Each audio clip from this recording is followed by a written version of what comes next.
গত 7/12/2025 তারিখে যে গীতা স্পেশালে রংপুর প্রতিটা স্টেশনে 24 ঘন্টা স্টাফ নিয়োগ করতে হবে। রংপুর লাইনের জন্য প্রতিটা স্টেশনে কাটোয়া অফিস টাইমে ট্রেনের দাবিতে মিছিল করে স্মারকলিপি জমা দিল নিত্যযাত্রী সংগঠন। পূর্ব রেলের কাটোয়া আহমেদপুর শাখায় ট্রেন চালু হলেও অফিস টাইমে যাতায়াতের জন্য ট্রেন নেই। কাটোয়া আহমেদপুর জ্ঞানদাস যাত্রী কল্যাণ সমিতির সদস্যরা রবিবার ব্যানার ফেস্টুন নিয়ে কাটোয়া স্টেশনের প্ল্যাটফর্মে মিছিল করে কাটোয়া স্টেশন সুপারিনটেন্ডেন্টের কাছে 2 দফা দাবি সম্বলিত স্মারকলিপি জমা দিল।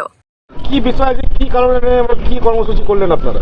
আজ 8/2/2026 আমরা কাটোয়া আহমেদপুর জ্ঞানদাস যাত্রী কল্যাণ সমিতি ও আমাদের বেশ কিছু সহযোগী সংগঠন যেমন তারশঙ্কর সহযোগী সংগঠন এবং আমাদের আজিমগঞ্জ কাটোয়া সার্বান প্যাসেঞ্জার অ্যাসোসিয়েশন 3-4টি সংগঠন মিলে আমরা কাটোয়া স্টেশন মাস্টারকে 3টি মেন ট্রেনের দাবি দিয়েছি।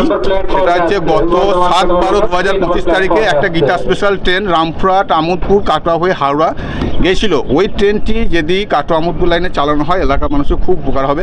এই ট্রেনের দাবিটি দেওয়া হয়েছে। 31111 শিয়ালদা কাটোয়া ট্রেনটি এসে কাটোয়ায় 5 ঘন্টা দাঁড়িয়ে থাকছে।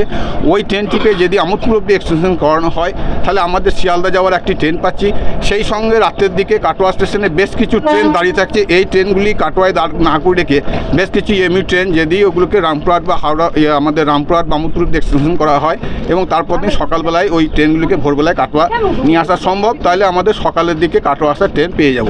এই দাবি নিয়ে আজকে ডেপুটেশন জমা দেওয়া হয়েছে। আজকে দেখা গেল এই কাটোয়া আমোদপুর লাইনে ট্রেনের বৃদ্ধি বাড়ানোর জন্য এক ডেপুটেশন হলো কাটোয়া স্টেশন এবং আপনাদের কাছে ডেপুটেশন জমা দিল। সেই বিষয় নিয়ে কি বলবেন? আমাদেরকে প্যাসেঞ্জার ইউনিয়ন থেকে ট্রেনের ডিমান্ড দিয়েছে। আমার প্রপার চ্যানেল আমি হাওড়াকে পাঠাবো, তারপরে হাওড়া থেকে যে ডিআরএম অফিস থেকে যে অর্ডারটা আসবে আমাদেরকে ফলো করা হবে। আরও জানা যাচ্ছে যে 24 ঘন্টা স্টাফ না থাকার কারণে অনেক সমস্যার সম্মুখীন হতে হচ্ছে সাধারণ। এইটা অ্যাডমিনিস্ট্রেশন ব্যাপার আছে, এইটা অ্যাডমিনিস্ট্রেশন আরও একটা কিছু জিনিস দেখা গেল যে আমাদের কাটোয়া যে এসকেলেটরটা চালু হয়েছে সবসময় চালু থাকে না, যার জন্য প্যাসেঞ্জারদেরও ওঠানামা করতে অসুবিধা হয় বয়স্কদের বিশেষ করে। সেই ক্ষেত্রে কি কাটোয়া স্টেশনে কিছু ভাববে বিষয়টা? ওটা ইনফরমেশন পেয়েছি।